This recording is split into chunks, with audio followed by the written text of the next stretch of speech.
ఏమన్నాడు? రైట్, నేనైతే ఇక్కడ ఆకలికి చాలా ఆకలిస్తే ఏమనిపిస్తుంది? చచ్చిపోతున్నారా బాబు అనిపిస్తుంది కదా. పేగులు కాల్చారన్నమాట. అందులో హైడ్రోక్లోరిక్ యాసిడ్ ఉంటుంది కదా, అది మంట పుట్టిద్ది అనమాట. రైట్, అయితే అంటున్నాడు నేనైతే చచ్చిపోవచ్చున్నాను అంటున్నాడు. వెంటనే నేను లేస్తాను, ఇప్పుడు లేచి ఇది వద్దు, నాకు ఈ బ్రతుకొద్దు, నా తండ్రి ఇంటికి వెళ్తాను నేను అని అనుకున్నాడు కదా. అనుకుంటూ పోయేటప్పుడు దారిలో ఏమనుకుంటున్నాడంటే, చదవండి ఇప్పుడు 18వ వచనం. తండ్రి తండ్రి అని పిలిచి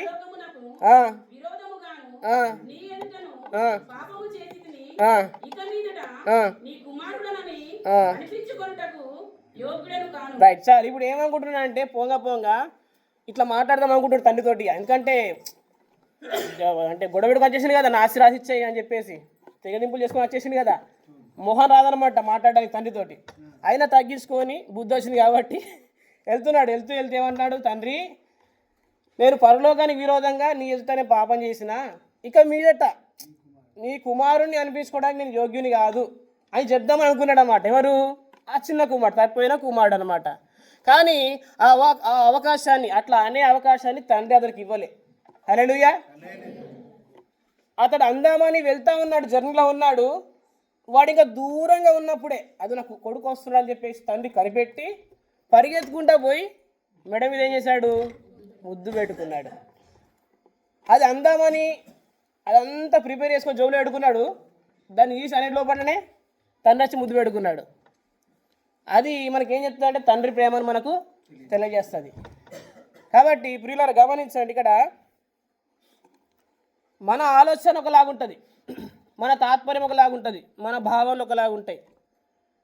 ఏదైనా మన ద్వారా తప్పు జరిగింది అనుకోండి, దేవుడు నన్ను ఎలా చూస్తున్నాడు అనే విషయంలో నీకు ఒక అభిప్రాయం ఉంటుంది, నాకు అభిప్రాయం ఉంటుంది కదా. ఏదైనా తప్పు జరుగుతున్నప్పుడు దేవుడు మనల్ని ఎలా చూస్తాడంటే కుమారుడుగానే చూస్తాడు. హల్లెలూయా. కుమారుడు తప్పు చేశాడు, కానీ తండ్రి ఏం చేశాడు? మెడ మీద పడి ముద్దు పెట్టుకున్నాడు. అంటే తండ్రి ప్రేమలో చేంజ్ లేదు, అక్కడ మార్పు లేదు కదండి. తండ్రి ప్రేమలో మార్పు కనబడట్లే. కుమారుడు కనిపించాడు, పరిగెత్తుకుంటూ పోయాడు, ముద్దు పెట్టుకున్నాడు, హత్తుకున్నాడు, కౌగిలించుకున్నాడు. తండ్రి ప్రేమలో మార్పు లేదు. అయితే తండ్రి ప్రేమ ఇలా ఉంటే కుమారుడు అనుకుంటున్నాడు తన మనసులో, నేను తప్పు చేశాను, నేను కుమారుని కాదు, కుమారుని అనిపించుకోవడం యోగ్యుని కాదు అని అనుకుంటున్నాడు. బ్లడ్ రిలేషన్ పోతుందా అండి? పోతుందా? తండ్రికి కుమారుకున్న రక్త సంబంధం పోతుందా? కొడుకు ఎంత పేరు తప్పు చేస్తే అంతేమంటాడు, వాడు నా కొడుకే, ఫోన్ లేరా అంటారు కదా. ఫోన్లే చేస్తా, తప్పు చేసిన ఫోన్ నా కొడుకే కదా అంటారు. కాబట్టి సంబంధం అయితే పోదు, తండ్రికి కొడుకున్న సంబంధము పోదు. అలాగే ఒకసారి యేసుక్రీస్తు ప్రభు ద్వారా దేవునికి మనకు సంబంధం ఏర్పడ్డది, దేవునికి మనకు సమాధానం ఏర్పడ్డది కదా. ఒకప్పుడు అపరాధముల చేత చెప్పండి, అది ఎప్పుడు? వన్స్ అపాన్ ఎ టైం, ఒకప్పుడు కదా. కానీ ఇప్పుడు ఆ అపరాధాల్ని, ఆ పాపాలని అన్నీ కూడా ఏం చేశాడు? ఆయన క్షమించాడు. ఎట్లా క్షమించాడు? మనకు తెలిసిన విషయం ఏంటిది? మనకు రావాల్సిన శిక్ష అంతటిని కూడా యేసు ప్రభు మీద మోపి ఆయన సిలువకు అప్పగించి, ఆయన మరణానికి అప్పగించి, ఆయన మరణించుట చేత ఇప్పుడు దేవుడు మనల్ని ఎలా మనతో సమాధాన పడ్డాడు కదా. మనల్ని ఇప్పుడు ఆయన కుమారులుగా చేసుకున్నాడు. ఎలా చేసుకున్నాడు? ఒకప్పుడు మనం ఆయన దూరస్తులమే, ఒకప్పుడు ఆయన కోపం మన మీద ఉంది, ఎందుకంటే మనం చేసే పాపాలని బట్టి, అపరాధాలని బట్టి కోపం ఉంది. కానీ ఇప్పుడు మనం ఏం చేశాడు? ఆయన మనకు పాప క్షమాపణ ఇచ్చాడు. హల్లెలూయా, హల్లెలూయా. రైట్, ఇప్పుడు తండ్రికి ఉన్న ఒకగానొక కుమారుడు యేసుక్రీస్తు అయితే, ఆ యేసుక్రీస్తు అని ఒక కుమారుని ద్వారా మనందరినీ కుమారులుగా చేసుకున్నాడు. హల్లెలూయా. అది తండ్రి చిత్తం అన్నమాట. ఏంటి? అది తండ్రి చిత్తం. ఎప్పటి చిత్తం అని అంటే అది ఇప్పుడు మధ్యలో వచ్చింది కాదు, అది ఎప్పటి నుంచో ఉన్న సంకల్పం అనమాట. ఇల్లు కట్టాలంటే ఏం చేస్తారు? ఎంప్లాయీస్ అయితే జాబ్ ఉన్నప్పుడే, జాబ్ వచ్చిన కొత్తలోనే ఒక 20 years తర్వాతనో 50 years తర్వాతనో ఒక మంచి ఇల్లు కట్టుకొని సెటిల్ అవుదామని చెప్పి ఆలోచన ఉంటుంది కదా. అయితే మనల్ని ఆయన కుమారులుగా చేసుకోవాలనే సంకల్పం, మా ప్లాన్ ఎప్పటిదంటే జగత్తు పునాది వేయబడక ముందుది. హల్లెలూయా. అంటే మనల్ని ఎంత ప్రేమించి ఉంటే అప్పుడు ప్లాన్ వేసింది ఆయన. హల్లెలూయా. అది తండ్రి ప్రేమ అనమాట. ఆ వాక్య భాగం చూద్దాం ఒకసారి. ఎఫెసీయులకు రాసిన పత్రిక 1వ అధ్యాయము. ఎఫెసీయులకు రాసిన పత్రిక 1వ అధ్యాయము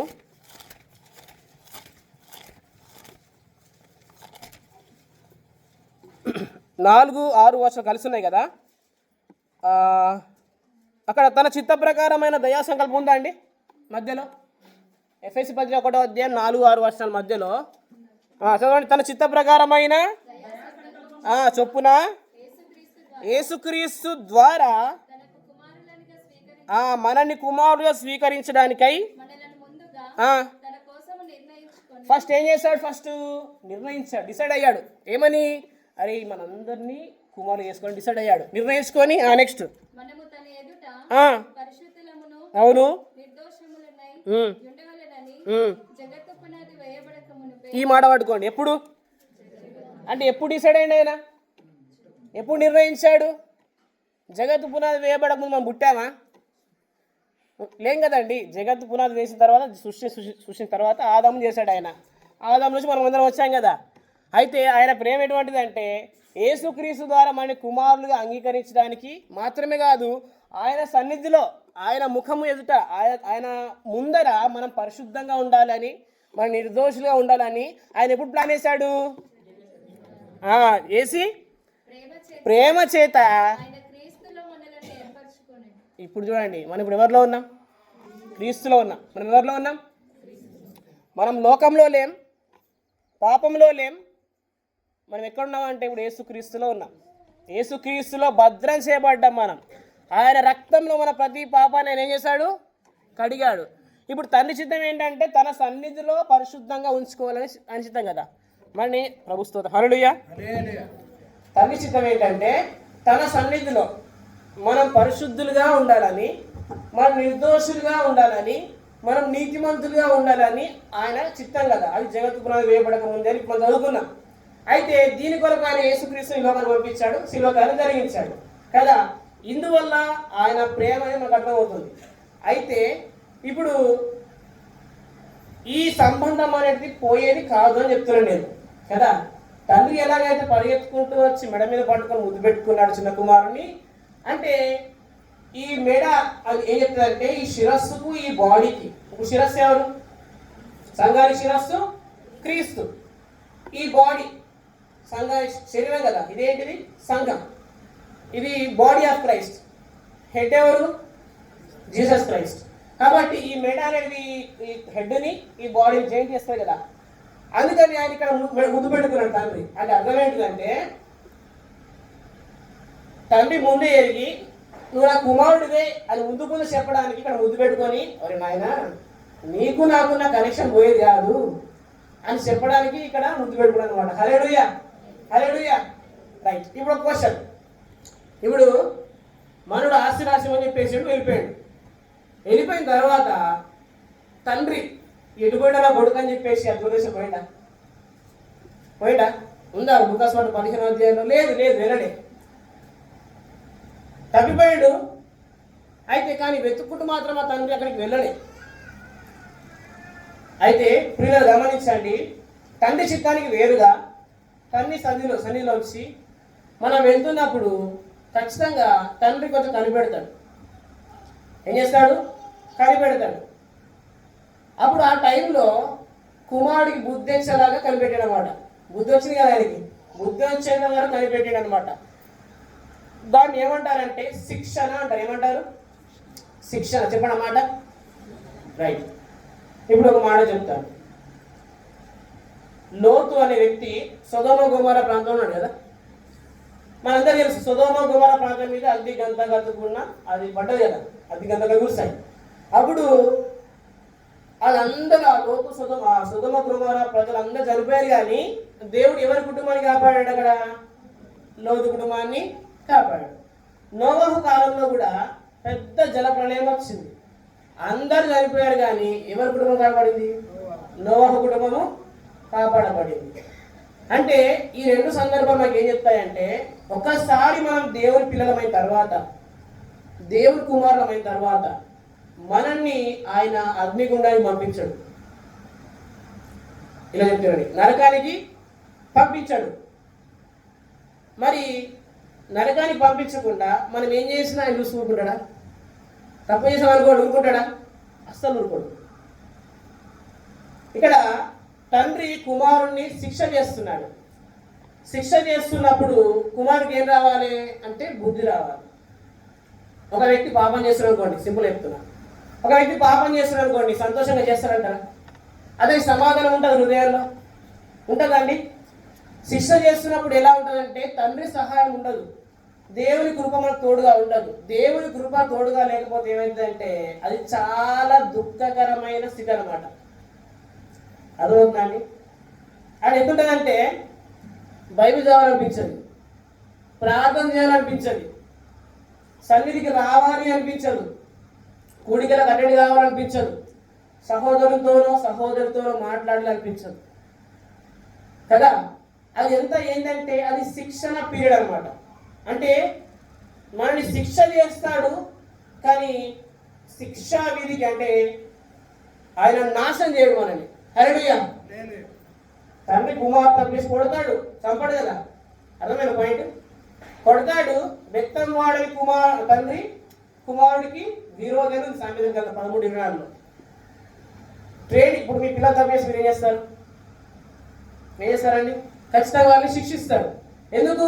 వారు సరైన దారిలో పెట్టడానికి, అంతే చంపుకుంటాం పిల్లలు. అలాగే యేసుక్రీస్తు మన అందరికీ చనిపోయాడు, మనకు శిక్షా విధి లేదు, కానీ శిక్ష చేస్తాడు. హల్లెలూయా. నేను నరకానికి పంపడు, కానీ ఖచ్చితంగా ఏం చేస్తాడు? ఆయన శిక్ష చేస్తాడు. రోమపత్రిక 8వ అధ్యాయం 1వ వచనం వస్తాయి. రోమపత్రిక 1వ అధ్యాయం 8వ అధ్యాయం 1వ వచనం. కాబట్టి ఇప్పుడు మనం ఎవరిలో ఉన్నాం?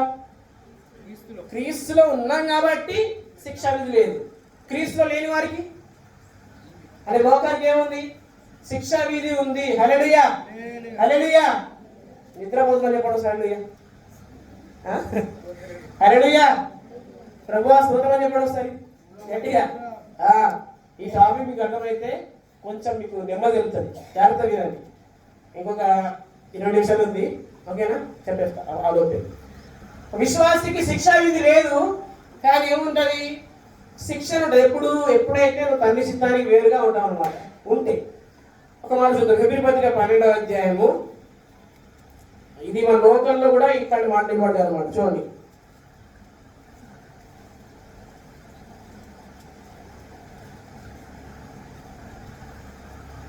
ఐదో వచనం, 12వ అధ్యాయం 5వ వచనం. హెబ్రీ పత్రిక. నా కుమారుడా, ప్రభు చేయు శిక్షను తృణీకరించొద్దు.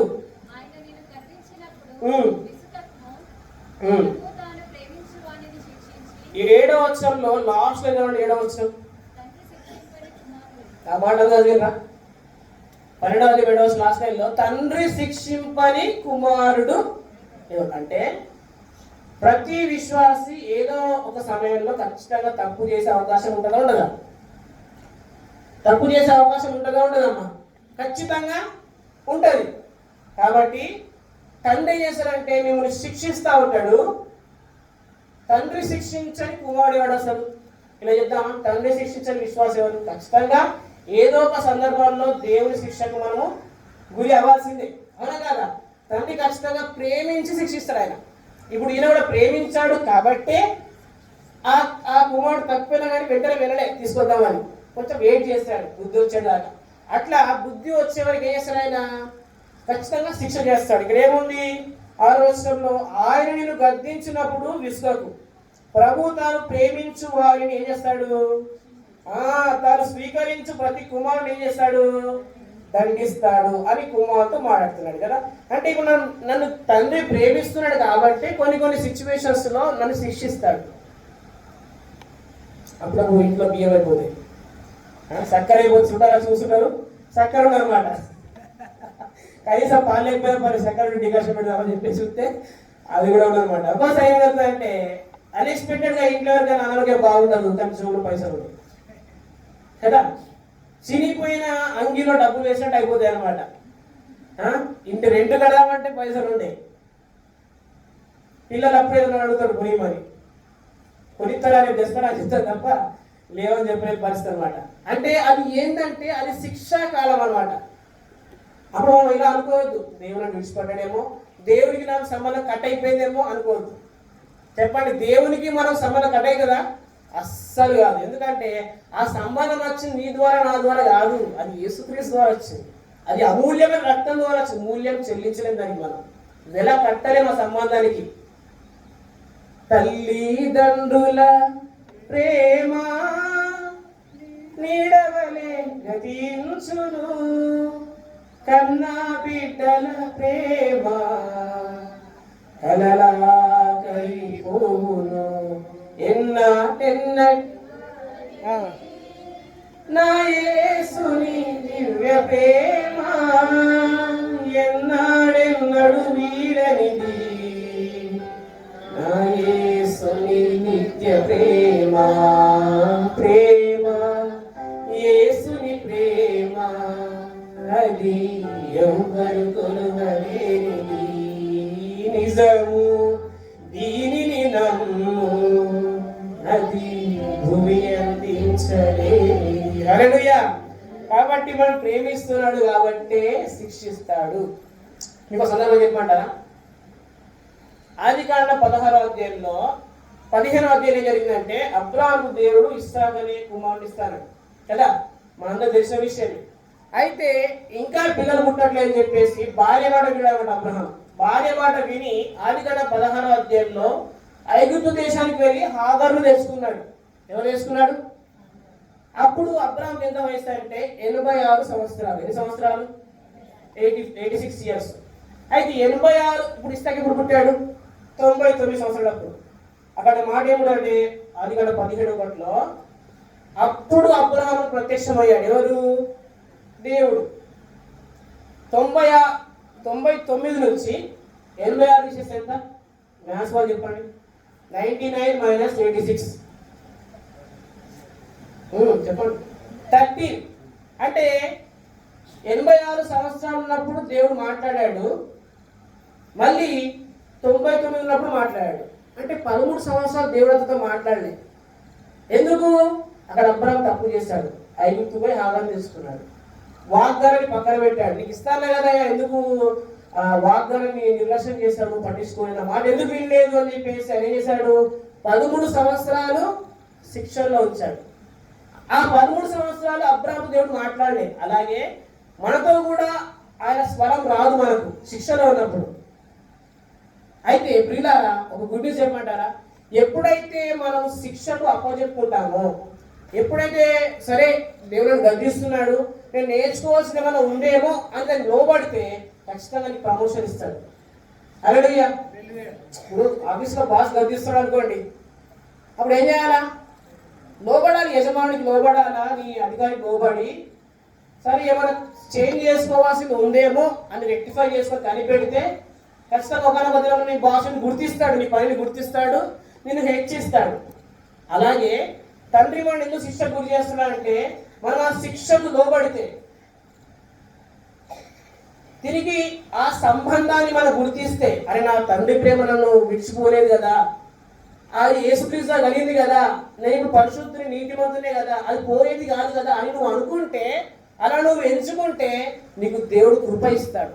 ఆ కృప ఏం చేస్తుందంటే నిన్ను మళ్ళీ ఆ తప్పులో పడకుండా, మళ్ళీ ఆ పాపంలో పడకుండా, మళ్ళీ ఆ మోసంలో పడకుండా, మళ్ళీ నువ్వు దేవుడికి దూరం కాకుండా ఆ కృప నిన్ను కాపాడుతుంది. హల్లెలూయా. కృప కావాలండి ఖచ్చితంగా. దాన్ని బైబిల్లో ఇలా అన్నాడు, నీతి ద్వారా కృప. చెప్పండి, నీతి ద్వారా కృప అంటే ఏంటిదంటే, మీకు 2 విషయాలు చెప్తాను. ఫస్ట్ పాయింట్ ఏంటిదంటే కృప ద్వారా నీతి. చెప్పండి. రెండవది నీతి ద్వారా కృప.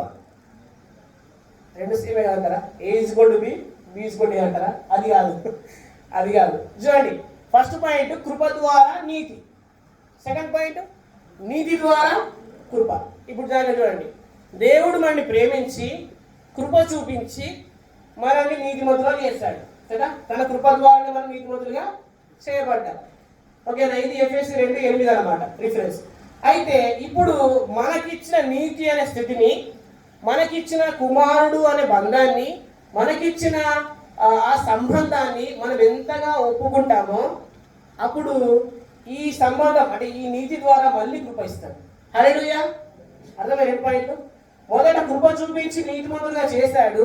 ఇప్పుడు నీతిమంతుడు ఆ సంబంధం పోయేదిగా నువ్వు ఎంచుకుంటే మళ్ళీ కృప ఇస్తాడు. నీతి ద్వారా కృప. ఈ నీతి ద్వారా కృప పొందుతున్నంత సేపు నీకు ఏం కాదు. ఎప్పుడైతే ఈ నీతి ద్వారా కృపను పొందుకోవో అప్పుడు దేవుడు దూరం అయిపోతాం అనమాట. అయితే ఆ టైంలో కూడా ఈ నీతి పోయేది కాదు, నన్ను ఆయన శిక్షణ చేస్తున్నాడు కానీ నన్ను శిక్షా విధిలో ఉంచలేదు అని నీకు అర్థమైతే, అలా నువ్వు ఎంచుకుంటే నీకు కృపనిస్తాడు. ఆ కృప ఏం చేస్తుందంటే నువ్వు మళ్ళీ ఆ పాపం చేయకుండా, మళ్ళీ ఆ అపరాధాలు పడకుండా, మళ్ళీ ఆయన సన్నిధి దూరం కాకుండా కాపాడుతుంది అనమాట. హల్లెలూయా. చూడండి ఎబ్రీ 12వ అధ్యాయం ఇక్కడ 12:10. వారు కొన్ని దినముల మట్టుకు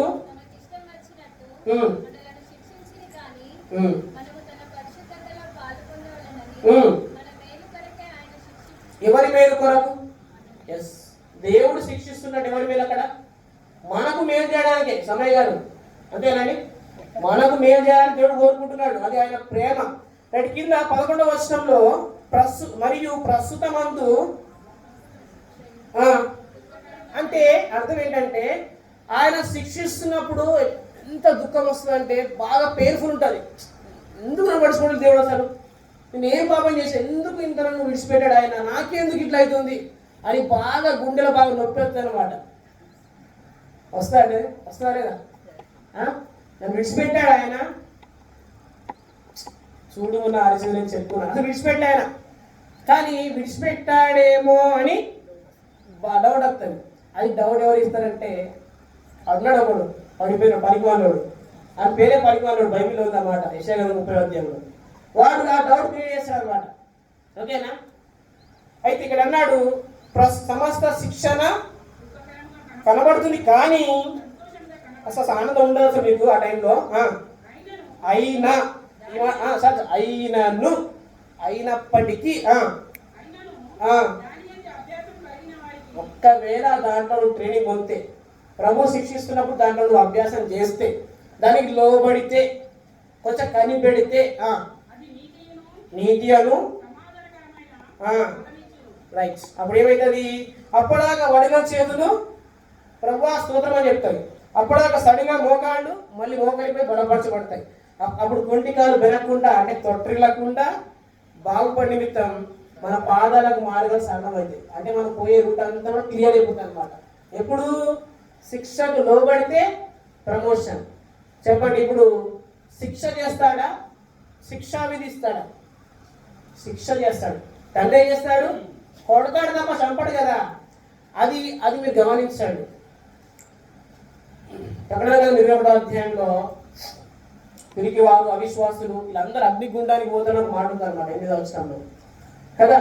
ఎందుకు మరి చాలా మంది విశ్వాసులు పిరికి వారు లేరంటారా? బల్లిని చూస్తే భయపడ్డ అక్కడ ఉన్నారు కొందరు. అవునా కదా? కుక్కర్స్ వాడు పెద్దగా వస్తే కొంచెం భయపడతారు. చిన్న చిన్న విషయాలు భయపడేవారు తిరిగి వారు అంటే వాళ్ళందరూ అగ్నిగుండానికి వెళ్తారు. అక్కడ ఉన్నారు ఎవరంటే అవిశ్వాసుల గురించి చెప్పాడు అనమాట అక్కడ సందర్భం. అవిశ్వాసులు ఏం చేస్తున్నారంటే యేసుప్రభు నమ్ముకుంటే ఏమో అవుతుంది అనే పిరికితనంతో నమ్ముకోలేదు. అక్కడ అవిశ్వాసం ఉంది. అంటే ఆ భయాలతోటి వారు నమ్మలే ప్రభుని.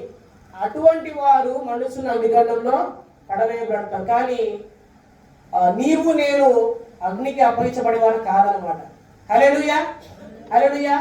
ఇప్పుడు సంఘము యేసుప్రభు వచ్చినప్పుడు ఎత్తబడుతుంది, మనం అందరం ఎత్తబడతాం. ఎప్పబడున భూమి మీదకి దేవుని ఉగ్రత వస్తుంది. ఏమొస్తుంది? ఆ ఉగ్రత దినాన మనం భూమి మీద ఉంటాం. సంఘం ఏమైనప్పుడు ఎత్తబడుతుంది. అందరు ఎత్తబడతారా? కొందరు ఎత్తబడతారు? ఇది ప్రశ్న. అసలు ప్రశ్న ఇదే. అందరూ ఎత్తబడతారా? కొందరు ఎత్తబడతారా? మెల్ల చెప్తున్నా డౌట్. మెల్ల చెప్పకండి, వాక్యాధారాలు చాలా ఉన్నాయి చెప్తాను నేను. అందరూ ఎత్తబడతారు, కొందరు ఎత్తబడతారా? అసలు మన పరిశుద్ధులందరూ ఎత్తబడతారు. పరిశుద్ధులందరూ ఎత్తబడుదురు, క్రీస్తులో పరిపూర్ణులవుదురు. సర్వ సంపూర్ణత క్రీస్తునందే నివసించుచున్నదని. పరిశుద్ధులందరూ ఎత్తబడతారు. అయితే బ్రదర్ ఎత్తబడతారు కరెక్టే, కానీ మరి ఇప్పుడు ఏమని చేయొచ్చా? ఎత్తబడతా కరెక్టే, మరి ఏమని చేయొచ్చా?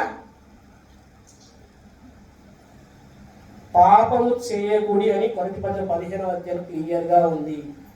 పాపం దుష్ట సాంగత్యం మంచి నడవడి చెరుపుతుంది. కాబట్టి మీరు మేల్కొని మంచి ప్రవర్తన గలవారే పాపం చేయకండి అని బైబిల్ చెప్తుంది. పాపం ఎందుకు చేయొద్దు అంటే తండ్రి ఆస్తిని మనం అనుభవించడానికి. వాడు దుర్వ్యాపారం వల్ల వెళ్ళిపోయాడు, ఏం చేశాడు? ఖర్చు పెట్టాడు, తండ్రికి దూరం అయిపోయాడు, శిక్షణలో ఉన్నాడు, బుద్ధి వచ్చింది. ఆ బుద్ధి రావడానికి నేను శిక్షిస్తున్నాడు తప్ప శిక్షా విధిలో ఆయన ఉంచేవాడు కాదు. కొరింథీయులకు రాసిన మొదటి పత్రిక 15వ అధ్యాయం. మొదటి పత్రిక 15వ అధ్యాయము 52వ వచనం. కొరింథీ మొదటి పత్రిక 15వ అధ్యాయం 52వ వచనం. ఇగో మర్మం చెప్తున్న ఒకటి, అదేంటంటే మనమందరం చనిపోం కానీ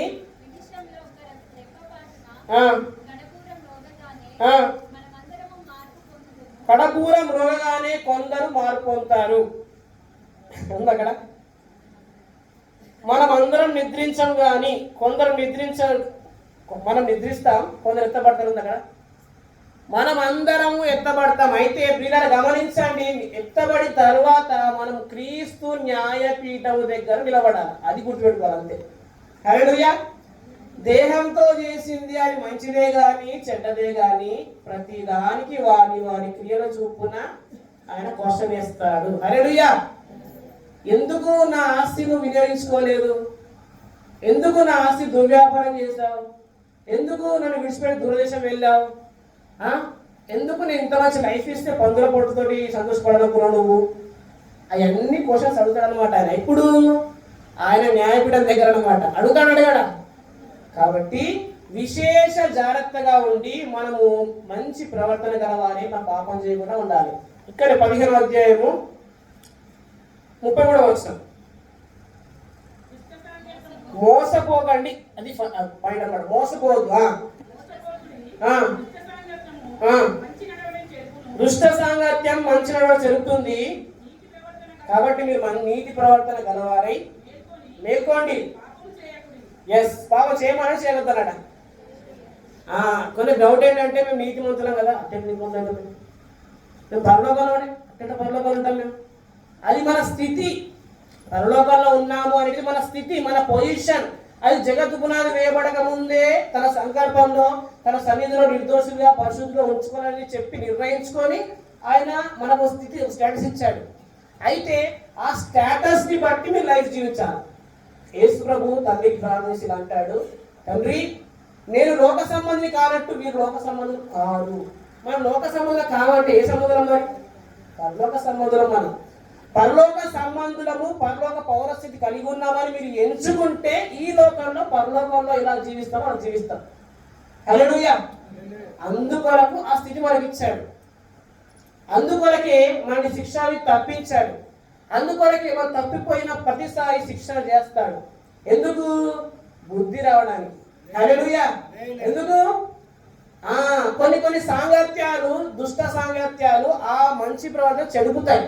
కాబట్టి మీరు మోసపోవద్దని చెప్తున్నాడు. అంటే ఎట్లా ఆ సాంగత్యం ఉంటుందంటే, మీరు తప్పు చేశారా ఇప్పుడు నరకకి వెళ్ళిపోతారు. ఆ రాడి వేస్తాండి, ఇంకా నరకం పోతాడు, ఇంకేమవుతాడు? వస్తాడా? అట్లా కాదు బాబా.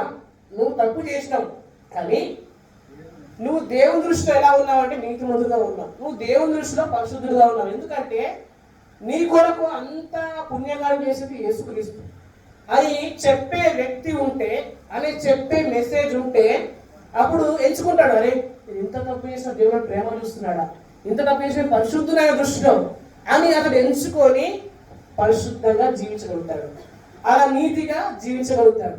అలా జీవిస్తున్నప్పుడు అతని ప్రవర్తనలో మార్పు కలుగుతుంది. అప్పుడు అతను పరిశుద్ధత ఫలిస్తాడు, మంచి ప్రవర్తన కలిగి ఉంటాడు. అప్పుడు మళ్ళీ ఎప్పుడు తప్పిపోకుండా ఉంటాడు అనమాట. చిన్న కుమారుడికి ఇంటికి వస్తే తండ్రి చేశాడు, చెప్పు తొడిగించాడు. చెప్పు తొడిగించాడు. దాసుడు చెప్పులు చేస్తాడు. పనుడు కుమారుడు ఏం చేయాలి? చెప్పులు ఎందుకు ఇచ్చాడంటే నా కుమారుడు చెప్పడానికి. ప్రశస్త వస్త్రం తొడిగించాడు, ఉంగరం పెట్టాడు, నాట్యం పెట్టిండు, ఇంట్లో కొట్టిన దూడ వధించిండు. ఎందుకు? ఒక ఉత్సవం తండ్రికి కుమారుడు మీద, నీ మీద, నా మీద ఆయనకు ఒక పండుగ అన్నమాట. అంటే నువ్వు తప్పక మరుకుంటాడు ఆయన. నిన్ను తన పోలికలు చేసుకున్నవాడు, నీకోసం తన కుమారుని అప్పగించిన వాడు, నువ్వు కొంచెం తప్పిపోతుకుంటాడు ఆయన. ఖచ్చితంగా శిక్ష చేస్తాడు. శిక్ష చేస్తాడు కానీ నిన్ను చంపాలని నశింపజేయాలి కాదు. అర్థమవుతుందండి? కాబట్టి పెద్ద కుమారుడు అంటున్నాడు, ఆడేది ఆడు తక్కువ వచ్చిండు, ఆశతో పాడు చేసిండు, నువ్వు వానికి కొబ్బరి కూడా వదిలించినావు అని అడిగినాడు. వాడు పెద్ద కుమారుడు అడిగాడు లేడా? ఏమన్నాడు? ఇన్ని ఏమైతే సేవించున్నానే, నీ మాట నీ ఆజ్ఞ మీరలేదే, నాకు నా స్నేహితుతో సంతోషించినట్టు ఒక మేకపులం నేను నాకు అన్నాడు. ఏమి చేయాలా? ఒక మేకపిల్ల కూడా. ఆడేమో ఆయన స్నేహితులతో పోయి మొత్తం వేషం కూడా అంతా పాడు చేసిండు. ఆడ అసలు మంచిగా డ్యాన్స్ చేపిస్తున్నావు, విందు పెట్టినావు కదా. అరే నాయన, ఆడు చనిపోయి బ్రతికిరా, నువ్వు నాతో ఎప్పటి నుంచి. అట్లా మనము అలా ఆ సిచ్యువేషన్ బట్టి ఏం ఎంచుకోవాలంటే, మనము ఆయనతో సంబంధం కలిగి ఉన్నామని ఎంచుకోవాలి. పెద్ద కుమారుడు ఎంచుకోవాలి కాబట్టి ఇంటిలోకి రాలే, బయట నుంచి అడుగుతున్నాడు, రాకపో ఇంట్లోకి రాకపో, వాళ్ళు ఎందుకు తీసుకున్నాడు ఇంటికి అంటున్నాడు అనమాట. అయితే విశేషం ఏంటంటే, ఆ ఇంటిలో కొవ్విన దూడ వధించబడింది. ఏమహించబడింది? కొవ్విన దూడ ఎవరంటే యేసుక్రీస్తు ప్రభువు.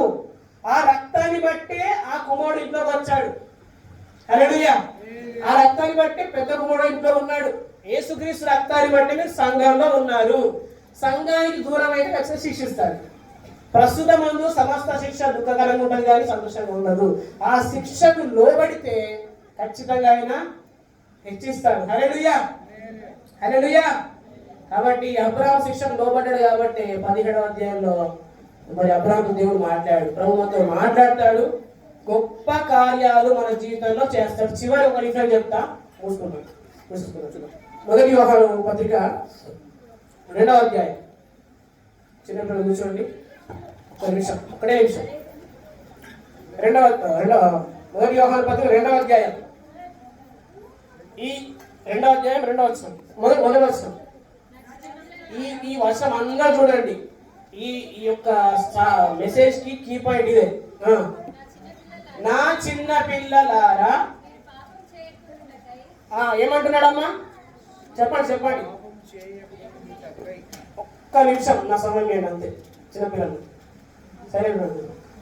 నా చిన్న పిల్లలారా, మీరు పాపము చేయుటకై అన్నాడా, చేయకుండుటకై అన్నాడా? రైట్. పాపము చేయకుండుటకై ఈ మాట చెప్తున్నా. ఒకవేళ మీరు పాపం చేస్తే